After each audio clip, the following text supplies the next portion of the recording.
You hear everyone talk about how building a business is such hard work and oh my gosh, I'm just drained all the time. I'm working 15-hour days.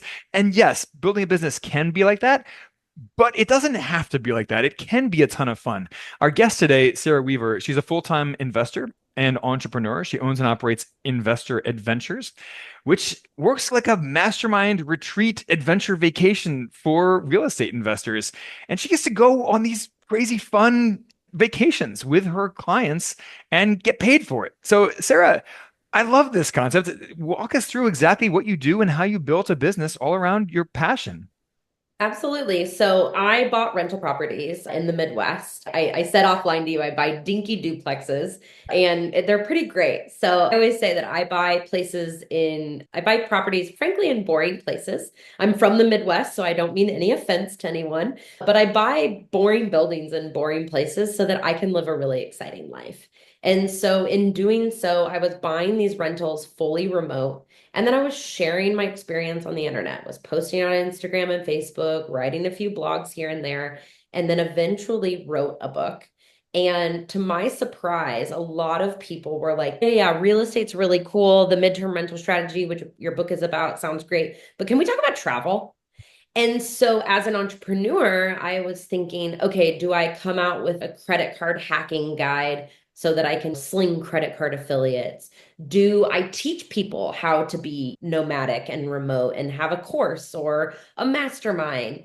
And the reality is that those things, while they may have been somewhat profitable, that was not sparking joy. I don't want to be the points guy. That's not my thing. I am really good at credit card hacking, I will say, but that teaching other people how to do it, it just doesn't spark joy.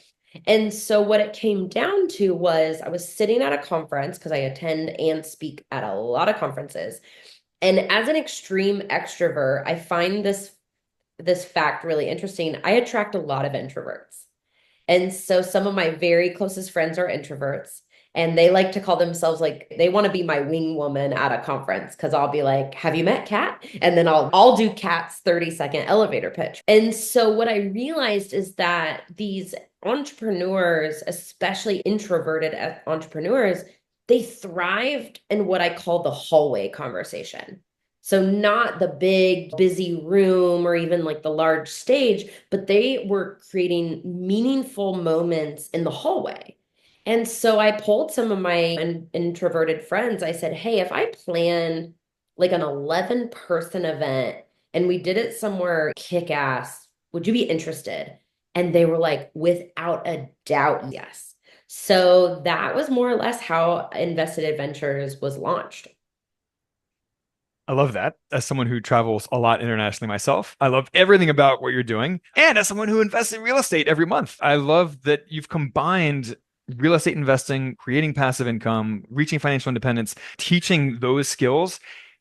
But instead of doing it at a bland hotel room somewhere or a hotel conference area, you're doing it while hiking mountains or scuba diving or doing all these fun adventures. So walk us through it. What are some of the things that your company does? Like some of these adventures that you guys do Yeah, with your clients? so next month, I'm taking real estate investors to Japan. I have partnered with a company called Eat Japan. So we are doing 10 days of a food tour through Japan. Awesome. And imagine like the conversations that are going to happen at the dinner table. There's someone that just closed on a golf course. There's someone that retired from Nike and then invested in 9 different states. There's someone who's doing fix and flips. And so these are real estate investors that are really doing the thing, right? Like they are investing their money, living with intention, and now we get to experience a whole other culture and a lot of quality time together. So one of the things I want to point out to your audience is that not only are the trips amazing, but now fast forward a year after you've hiked Kilimanjaro and you're trying to take down a deal or you have an issue with one of your tenants or your investors, you can pick up the phone and you can call that person and say, "Hey, I got a question for you." And so you're really building not a network of people that you meet at a conference and now you have their business card, but these are true meaningful friendships because we took a cruise down to Antarctica together. We did a 6-day hike in Patagonia, Chile. We did zero physical activity, drinking wine and eating pasta in Italy. We have these adventures that you then have a shared experience with someone for life, and you really get to know them in a way that you just can't do in a stuffy conference room. And I'm sure people are wondering, what are the costs for these kinds of trips? I'm sure it varies by the trip, but can you give us some examples of what kind of costs people are paying for some of these like mastermind retreat adventures with you? Yeah, I would say on average, the typical trip is anywhere between 3 and 6,000. But then you got these, I will say they're pricier. Japan is 9,000. And then to go on an Antarctica cruise, I have a friend of mine who paid $25,000. I was able to take my clients for about 12,000 each.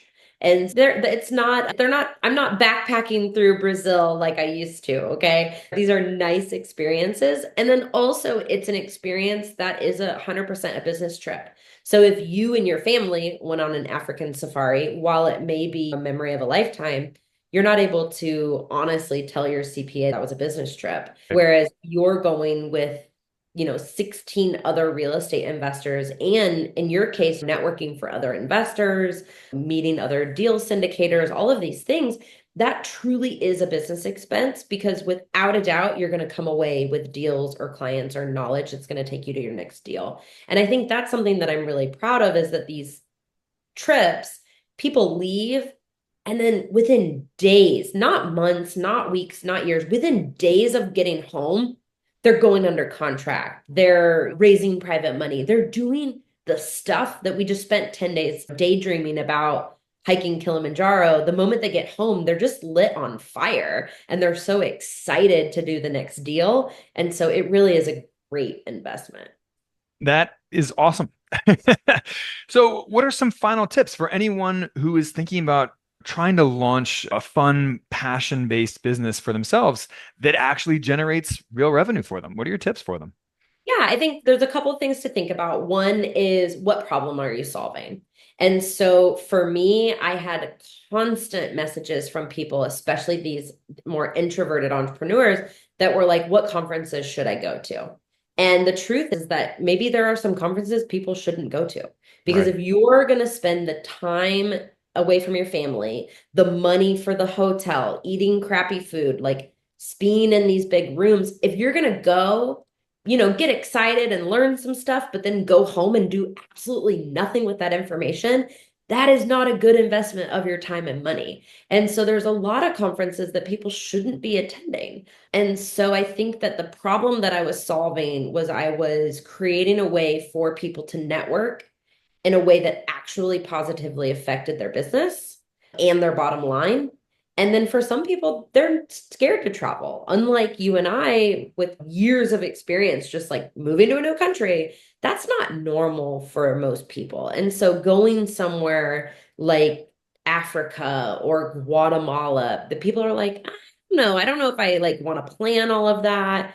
And then that became the biggest benefit for the Italy trip is that my attendees were like, we love that we've made zero decisions. And so I realized then I was like, oh, wow, an entrepreneur, especially, let's just say a female entrepreneur with kids, those women, they're making 10,000 decisions a day. So for me to be like, show up at this place, and then I even went a step further and I ordered the food at the table and the bottles of wine so that they quite literally were their only hard decision, one of them said, was do I drink white or red wine today? And so, as you can see, I thought through all of these problems that I was solving.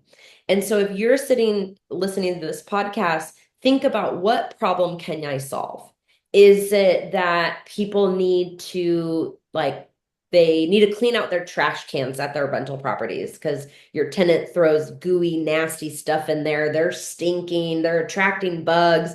Now you got to call the pest guy. So, is the solution that you start a trash can cleaning company and somebody with a power washer goes and cleans your trash cans let's say every quarter? Guess what? Make it a subscription. Now you have a subscription model business.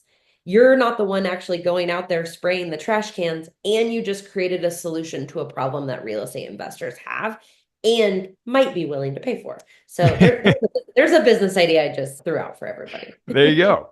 I just make sure you pay royalties to Sarah for that. So, Yeah. Sarah, in 30 seconds or less, how do you help people and how can people connect with you if they want to take you up on your help? Yeah, if someone's interested in coming on a trip, they can find all information about Invested Adventures at sarahdweaver.com. If someone wants to sit down and walk through a business idea or talk real estate investing, there's also information about how you can book a call with me on my website, sarahdweaver.com. Or if you want to reach out directly on Instagram, it's Sarah D. Weaver on Instagram. Awesome. Guys, if you got a fresh perspective from this quick episode, subscribe to the channel or pay this episode forward, pay it on to a friend, family member, someone else who would get something out of it. If you didn't get anything out of the episode, then email us and let us know why. Support@sparkrental.com. We'd love to hear your thoughts on what you want to hear more about moving forward. And lastly, if you are looking for ways to invest in real estate from anywhere in the world and do it in a passive and hands-off way, consider joining our co-investing club.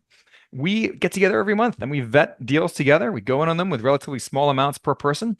You can check out a free course on how to do that yourself with or without us at sparkrental.com/free. And on that note, thank you guys and stay weird, unconventional investor.